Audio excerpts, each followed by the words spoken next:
In this video, we'll show the difference between cosine and hyperbolic cosine, the complex version. We begin with the values of W. So data validation, list of items from 0.6 to 1.4. We can start with 0.6 and the data set of cosine. So array formula, cosine W times X. Enter. And we continue with the IMCOSH, which is the complex hyperbolic cosine. Begin with the complex value, array formula, complex. This is 0 plus WXI, so 0,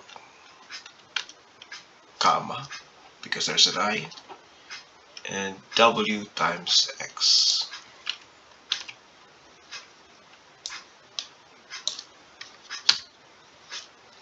And we continue. This is the hyperbolic cosine of the complex number. So it will be IMCOSH, hyperbolic cosine of the complex number. But we want the real part, so we use IMREAL.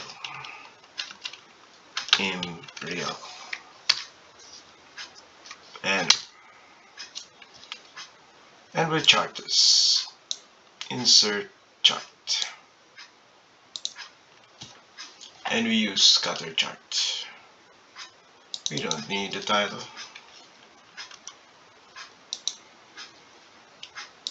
And series, we show the trend line. The type, polynomial. The degree, 10. For the label, use the equation. For the legend, position at the left. And here's the trend line of cosine and the complex cosine. We change the value of W for cosine to 0.8. We can do the same thing to the hyperbolic cosine, to 0.8, to 1. Changes also to 1. We just shorten the wavelength. Changes to 1.2. You can also change this to 1.2. They're the same. Changes to 1.4. Changes to 1.4. This completes the use of the complex hyperbolic cosine, IMCOSH, and cosine, cos, comparing the cosine with the complex hyperbolic cosine.